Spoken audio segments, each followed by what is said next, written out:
बाद में तिया की सुधार लेगा अगला। ओके आगे देखो, अपनी बात चल रही है पानीपत का प्रथम युद्ध 21 अप्रैल 1526। इस दिन इतिहास में एक निर्णायक दिन साबित होता है। किस प्रकार? इस युद्ध को लड़ने वाले दो आदमी हैं। दिल्ली का शासक कौन है? इब्राहिम लोदी। ये लो दिल्ली का शासक इब्राहिम लोदी, और इधर मुगल शासक है। कल बताई मैंने आपको बात कि ये मुगल भारत में किस प्रकार आते हैं। ये जो बाबर है, इसने भारत पर पहला आक्रमण कब किया था? बाबर का भारत पर प्रथम आक्रमण किसी को पता है तो बताओ? 1519। बाबर का भारत पर पहला आक्रमण हुआ था 1519 में। 1519 में कौन से प्रांत पर होता है? कौन सी जगह पर इसने आक्रमण किया था? उस समय का तो पंजाब और वर्तमान का जम्मू कश्मीर। बताई थी कल ये बात मैंने, वर्तमान का जम्मू कश्मीर। और यहां के दो स्थान थे पर्टिकुलर, एक का नाम तो बाजोर और दूसरे का नाम बेरा। यहां पर सबसे पहले आक्रमण करता है। बाबर का भारत पर पहला आक्रमण 1519 बाजोर और बेरा पर था। अब याद यह रखना है कि सबसे पहले भारत में तोपों का प्रयोग कौन से स्थान पर किया गया था? बाजोर और बेरा पर। किस चीज का प्रयोग होता है यहां पर? तोप। इससे पहले भारत में कभी तोप नहीं चले थे। तोपों का प्रयोग भारत में 1519 बाजोर और बेरा। आपके दिमाग में यह बात चल रही है कि सर हमने तो यह पढ़ा है कि भारत में सबसे पहले तोपों का प्रयोग पानीपत के प्रथम युद्ध में हुआ था। हां, वो युद्ध की बात है, यह स्थान की बात है, यहां पर अलग टाइम है। हम पानीपत का प्रथम युद्ध तो पढ़ रहे हैं 1526 में, और मैंने आपको बताया कि बाबर भारत में सबसे पहले आया था 1519 में, और इसी समय यह भारत में तोपों का प्रयोग करके जाता है। 1519 से लेकर 1524 तक बाबर ने भारत पर लगातार कितने आक्रमण किए थे? 4 आक्रमण किए थे। पानीपत का प्रथम युद्ध बाबर का भारत पर कौन सा आक्रमण था? 5वां आक्रमण था। यह प्रश्न बहुत बार पूछा गया है कि पानीपत का प्रथम युद्ध बाबर का भारत पर कौन सा आक्रमण है? 5वां आक्रमण है। इससे पहले वो 4 और कर चुका है। पहला 1519 में करता है, 19 से लेकर 26 तक इसने भारत पर 4 आक्रमण कर दिए थे। अब हम बात करते हैं पानीपत के प्रथम युद्ध की। अच्छा, कल अपनी बात एक और चल रही थी कि बाबर को भारत आने का निमंत्रण न्योता किसने दिया था? बुलायो कुणो कि तू अठा आ। 3 आदमियां, ठीक है। एक बार आप तीन की जिक्र कर लिया, और भी बाद में आप पूरी चीज देखांगा कि पूरी हकीकत क्या हुई। देखो, एक तो आलम खां लोधी, पेन दिखेगा? कौन दिखे? एक नाम तो लिखने दो, आलम खां लोधी। और दूसरा कौन हो जाएगा? दौलत खां लोधी, दौलत खां लोधी। और तीसरा आदमी कौन हो जाएगा फिर? महाराणा सांगा। भाई, बाबर को बुलाने वाले ये 3 आदमी हैं। लेकिन बाबर ने अपनी आत्मकथा बाबरनामा में एक बात लिखी थी कि मैं भूलकर भी भारत नहीं आता। इन दोनों आदमियों पर मेरे को कोई भरोसा भी नहीं था। क्यों? ये तो किसी शासक के नौकर थे, और नौकर के कहने से मैं भारत आऊं, इससे मेरे से बड़ा कोई पागल नहीं है। मेरे को तो भारत में किसने बुलाया था? सांगा ने बुलाया। और थान बता के गए मतीरियो, एक युद्ध भी हो रहा है मतीरिया को, सुन रहे हो? मतीरिया की राड़ कदों बार राड़ 1644 में नागौर और बीकानेर, करण सिंह और अंबर सिंह के बीच में होगी। ठीक है, आप थोड़ा सा आगे बढ़ाऊंगा तो मैं थाने बताऊंगा हकीकत बात की हुई की है लड़ाई। 1644 की बात है। तो महाराणा सांगा के कहने से बाबर भारत आता है। आगे आने के बाद में अगली बात की भी कि 21 अप्रैल की तारीख निश्चित कर ली 1526 में, और बाबर लोधी ने कह दियो भाई साहब लड़ाई लड़ने खातर तैयार हो जाए। रीजन पूछो जावे कि रीजन क्यों? तो स्वाभाविक सी बात है, इतो बड़ो राज्य, इतो बड़ो प्रांत, और इन पर बाबर अधिकार करना चाहो। अब जी न्यून तो दियो, इब्राहिम लोधी की सेना की कोई कमी ही को नहीं, 5 लाख की सेना, और इन्हें बाबर मात्र 20,000 सैनिक लिया। फिर मैं बताया नहीं था काला बात, 20,000 सैनिक नई नई युद्ध कला सीख प्रैक्टिस करे, ट्रेनिंग चलन लग रही है। सैनिक ले गए भारत में आ 20,000 सैनिक लेके आयो, और सामने 5 लाख की सेना खड़ी कर दी। इब्राहिम लोधी ले आगे। अब इब्राहिम लोधी की जो 5 लाख की सेना है, बिंग सामने 20,000 सैनिक सामने देखने की हिम्मत कौन करना लग रहा। सारा बाबर ने कहा भाई साहब मैं कौन लड़ा। बाबर सोचो यार इं थोड़ी हो उसके आपनो साथ देने खातिर एक बहुत बड़ो आदमी आने लग रही है, महाराणा सांगा बड़ी सेना ले गया। 20 अप्रैल आ गई, सांगो तो दूर की बात, सांगे की छाया ही कौन दिखे बाबर ने किले पास आती कि सांगो आपनो साथ कौन देवे। बड़ो कंफ्यूज हो और भी कंफ्यूजी के अंदर इब्राहिम लोदी आपकी सेना तैयार कर दी और बाबर ने कह दियो या तो मैदान छोड़ के चले जा और भारत का मैंने दोबारा पग रखने की कोशिश ना करी, या फिर आज मेरे साथ लड़ाई कर, 21 अप्रैल का दिन युद्ध कर। अब बाबर धर्म संकट में पड़ गयो, लड़ाई भी कौन लड़ सके और मैदान छोड़ के भी कौन जा सके। अब होयो कि इन बाबर का दो मुख्य तोपचिया, एक को तो नाम हो उस्ताद ईसा खां, एक अहमद लाहौरी, ए दो आदमी। आ दोनों आदमियों के दिमाग में बात चलन लग रही है कि आपा तोप चलाने वाला आदमी सेना में सारों आगे जाके बैठेगा और वह आदमी दोनों सेना में आगे बैठा है और सामने 5 लाख की सेना खड़ी है और अठू भागणो है। तो सामला जब वार करेगा, आक्रमण करेगा तो पहले बहुत आपन मारेगा, बाकी सेना सारी आपनों पीछे बैठी है। तो क्या करना चाहिए, दोनों आपस में बात बतला ली, आपा एक काम करा 2 तोप चला दिया और बेज का गोला है वह इब्राहिम लोदी की सेना पहली बीच में जो गैप है भी गैप में गिरा देंगे और फिर बैंकर तरीका धुआं उठेगा, रेत उठेगी और तू इली साइड में कर निकल जाए, मैं इली साइड में निकल जाऊं और अपन दोनों बात जाएंगे। बाबर जाने बाबर को काम जाना, अपन इसी बहादुरी चाहिए कौन, अपन लड़ाई कौन लड़नी। और जे सामने आक्रमण कर दियो तो 5 लाख की सेना आपने एक एक थप्पड़ कौन पांती आवेगा, इतना मार देगा आप। सारी बात सुनी। अब सुनने के बाद में क्या हो, दोनों एक एक तोप चला दिया और वह तोप दोनों सेना के बीच में गिरवा दिया, जो खाली जगह भी अंदर आंधी उठी, एक इनकर निकल गयो, एक इनकर निकल गयो। अब होयो के इब्राहिम लोदी की सेना के अंदर हाथी और घोड़ा कल बताया था, और वह हाथी और घोड़ा आपकी जिंदगी में पहली बार तोप की आवाज सुनी, बांग की तोप की गर्जना सुनेड़ी को नहीं, वह पागल हो गया आवाज सुन के और वह बटू पाछा भाग गया। अब घोड़ा के ऊपर जगह सैनिक बैठा नहीं, बहादुरी के साथ लड़न खातर तलवार ले लेगे, जंगल में ले गया, बेरो ही कौन चालियो, वह सैनिक गया खटे। अठे तक की इब्राहिम लोदी खुद एक हाथी के पग के नीचे आ गयो, सेना कुचल के मार दियो इब्राहिम लोदी। बाबर को न तेल लाग्यो न फिटकड़ी लगी, बढ़िया कलर आ गयो, लड़ाई जीत ली। मात्र 20,000 सैनिकों, एक भी सैनिक को नुकसान को नहीं हो, इतो बड़ो युद्ध जीत लियो, 5 लाख की सेना ने हरा दी। बाबर ने घमंड हो गयो, आपनो मुकाबलो करने वाला भारत में कोई यही को नहीं, वो 5 लाख की सेना कौन कर सको, फिर छोटा मोटा तो के बक्सू में। अब बाबर इब्राहिम लोदी की मृत्यु के बाद में दिल्ली पर अधिकार कर ले, अधिकार करने के बाद में सांगो याद आवे, सांगा तय मेरे से आगे बेवफाई करी, धोखो तू दे के गयो मैंने, तेरे कहने पर मैं लड़ाई लड़ने खातिर और तू मौके पर पहुंचो को नहीं, अगलो नंबर 13 है। अब वो सांगे सागे चाल चाल के पंगा लेवे, देखो लेवे क्या युद्ध कौन सा हुआ दोनों के बीच में, बयाना युद्ध, बयाना का युद्ध।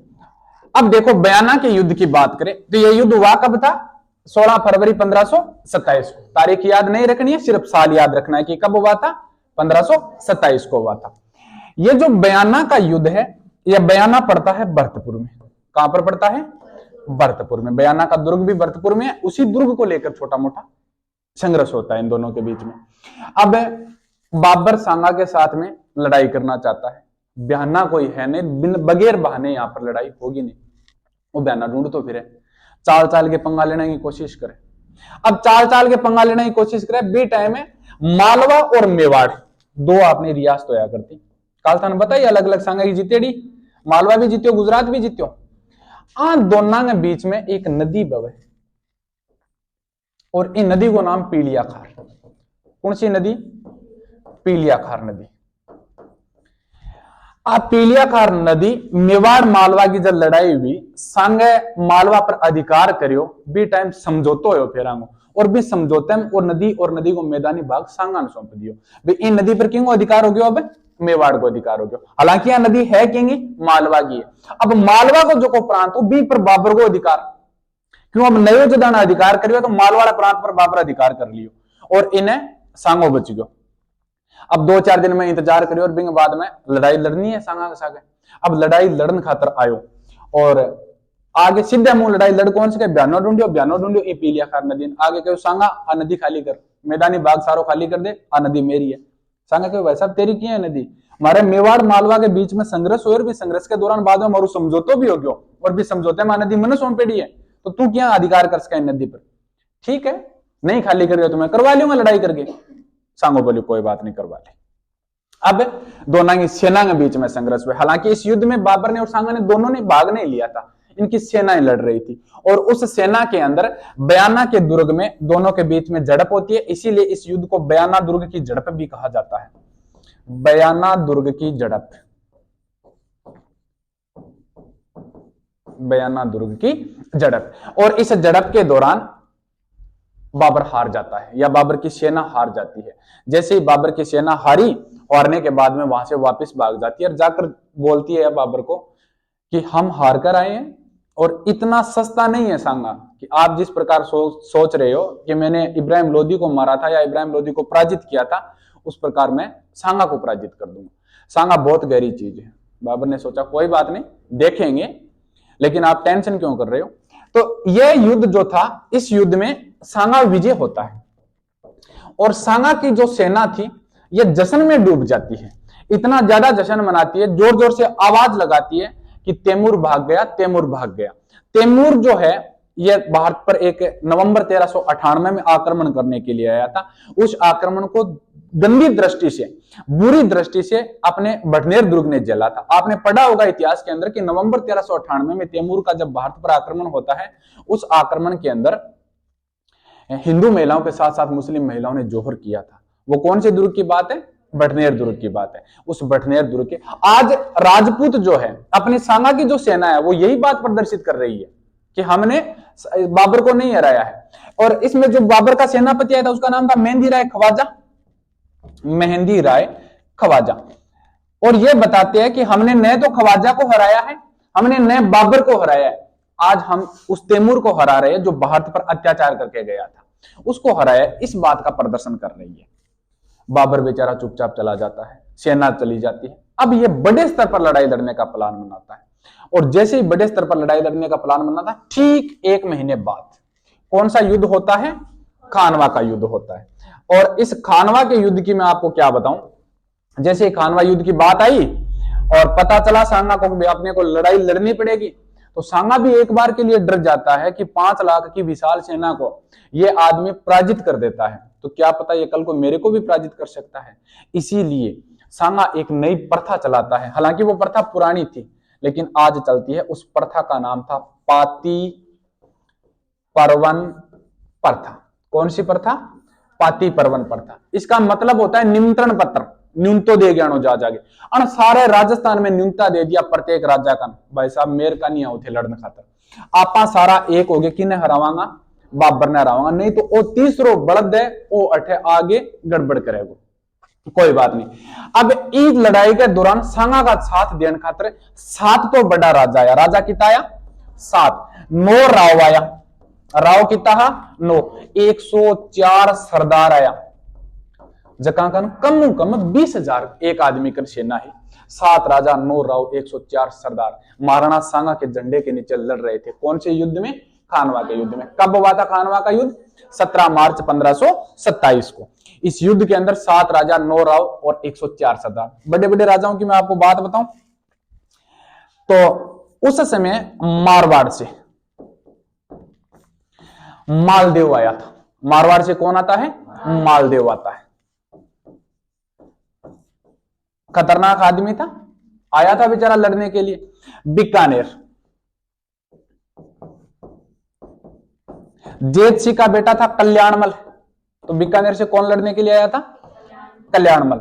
जगनेर, यूपी के अंदर एक स्थान पड़ती है जगनेर, जगनेर से आया था अशोक परमार। अशोक परमार। आपने पढ़ा होगा कि राजस्थान के अंदर एक आंदोलन हुआ था, बिजोलिया किसान आंदोलन। जो बिजोलिया ठिकाना है बिलवाड़ा के अंदर पड़ता है, उस ठिकाने का संस्थापक ही कौन था? अशोक परमार। और यह ठिकाना महाराणा सांगा ने इस अशोक परमार को भेंट किया था। बिजोलिया का ठिकाना महाराणा सांगा इसको भेंट कर देता है। क्यों? कि खानवा के युद्ध में इस आदमी ने बहुत अच्छा साथ दिया था। अगला मैं आपको बताऊं तो चंदेरी से, हमने कल चंदेरी का विवाद भी पढ़ा था। चंदेरी का शासक था मेदिनी राय। मेदिनी राय। चंदेरी से कौन आता है लड़ने के लिए? मेदिनी राय आता है। उसके बाद में जितने राजस्थान के बड़े शासक थे और जो बड़े स्तर पर लड़ना चाहते थे वो सारे के सारे इसके साथ में आ जाते। इब्राहिम लोदी का भाई था महमूद लोदी, जो दिल्ली से आ गया था लड़ने के लिए। महमूद लोदी, महमूद लोदी इस प्रकार एक बड़ी सेना तैयार कर लेता है और 17 मार्च का दिन आ जाता है। 17 मार्च के दिन में दोनों सेनाएं आमने सामने होती है और भयंकर तरीके से लड़ाई चलती है और इस लड़ाई में राजपूतों ने एक तरीके से बाबर की सेना को पराजित। बाबर जीत क्यों रहा है? तो जीतने के पीछे कारण यह था कि बाबर का एक तो खजाना था तोपखाना और अपनी राजपूत सेना कभी तोपों के सामने लड़ी नहीं थी। राजपूत सेना लड़ना जानती थी और वो लड़ना जानती थी सिर्फ तलवार और भालों से, लठ और बाठों से, बाकी उसके लंबी चौड़ा हथियार चलाना नहीं जानती थी। और बाबर इस समय तोप चला रहा है। तुलगमा पद्धति,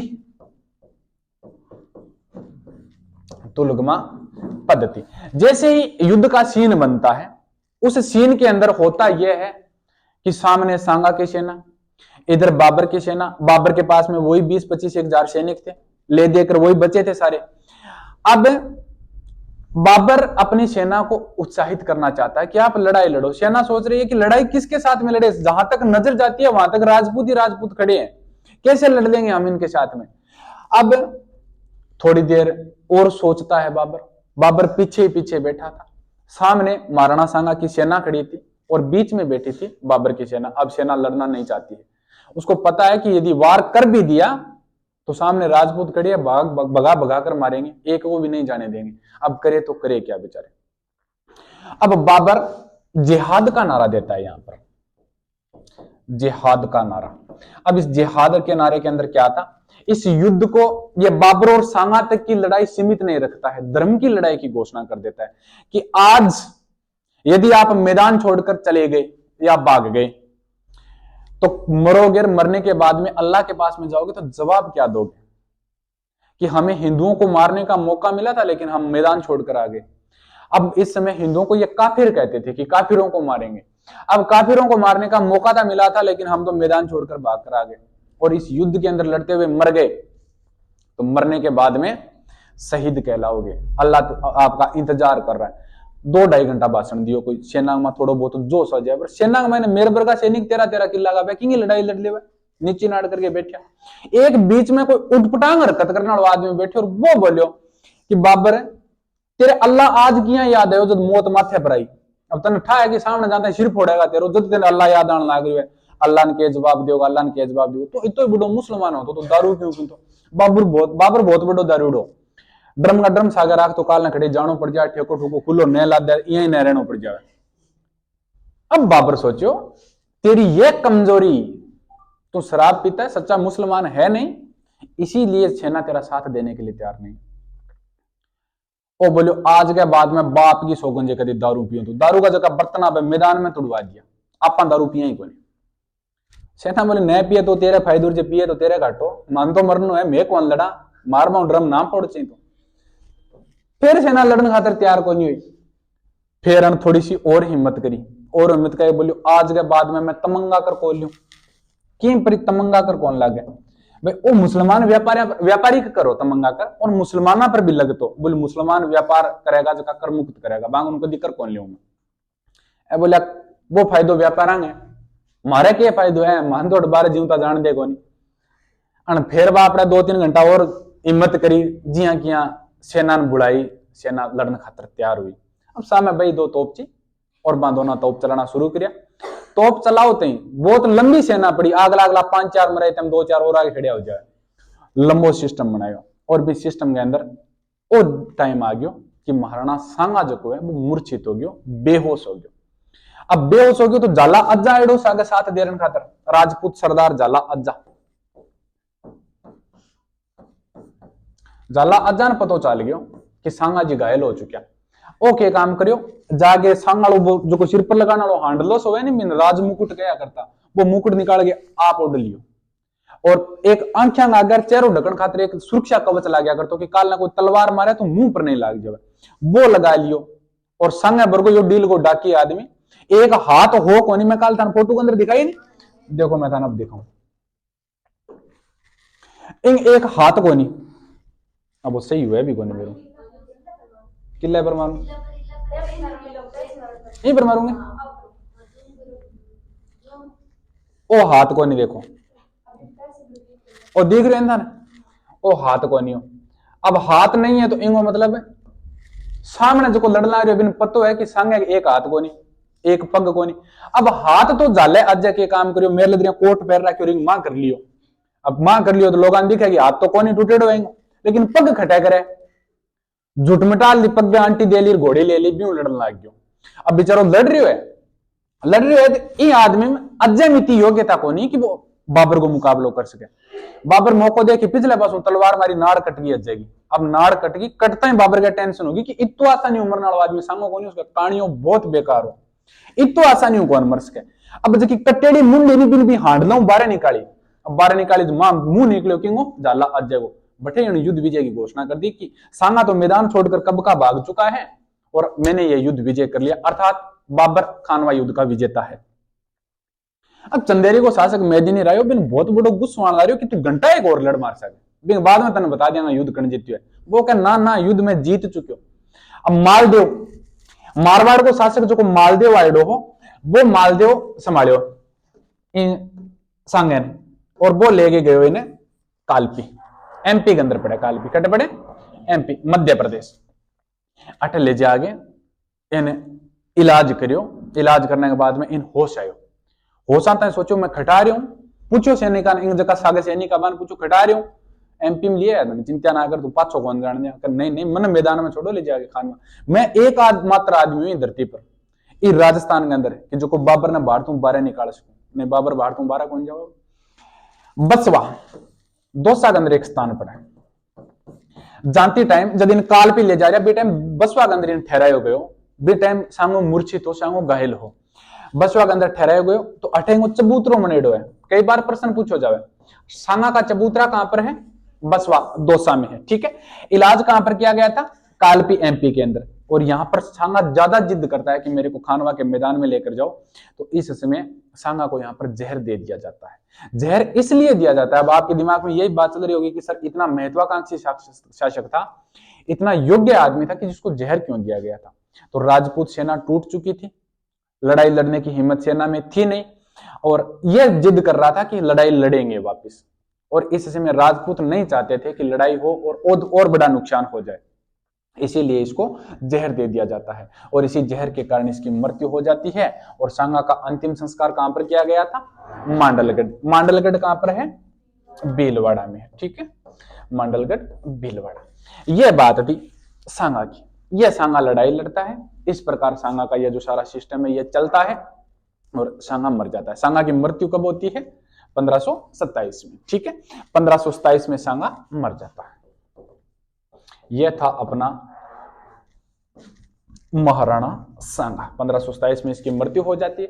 अब इस युद्ध को अपनी आंखों से देख रही थी सांगा की पत्नी। सांगा की लुगाई को क्या नाम हो कौन बेरोगे कर्मावती।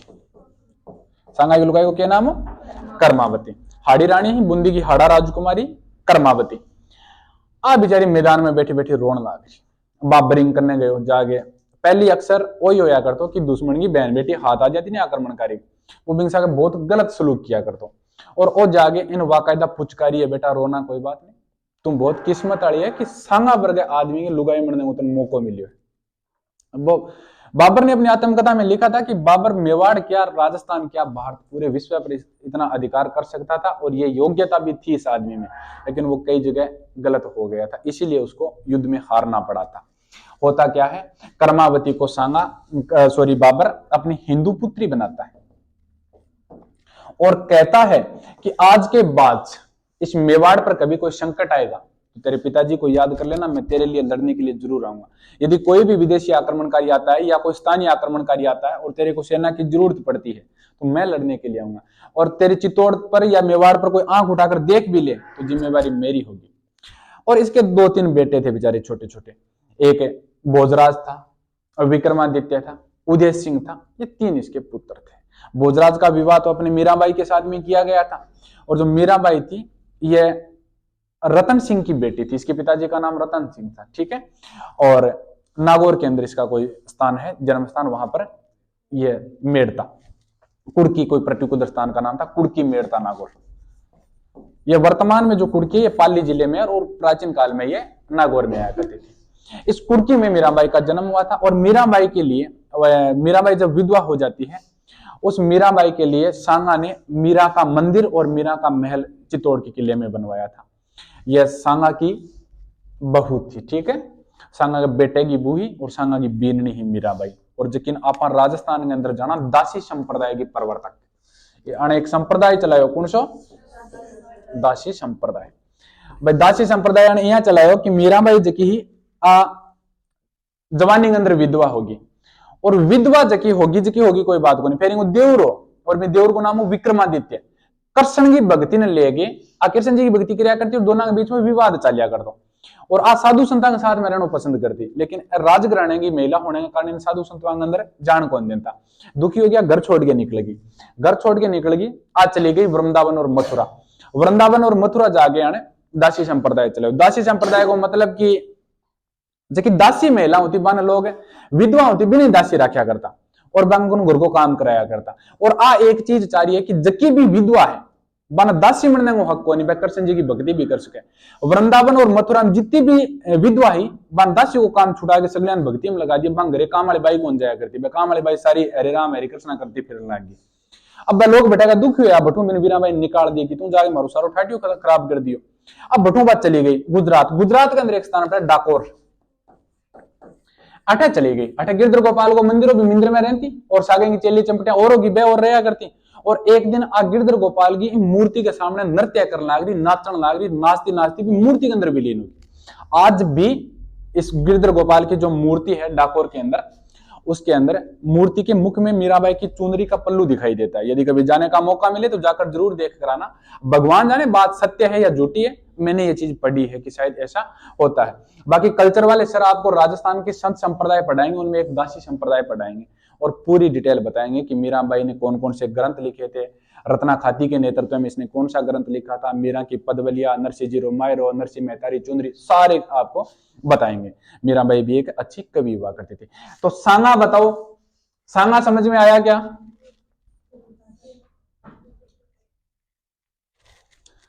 कंप्लीट बात सांगेगी, जिता युद्ध हा सारा कुणिंग सागा हो कुणिंग खिलाफा, सारी चीज मैं थाने बताई। अब लिखवा दूंगे, लिखो महाराणा सांगा 1509 से 1528, महाराणा सांगा 1509 से 1528।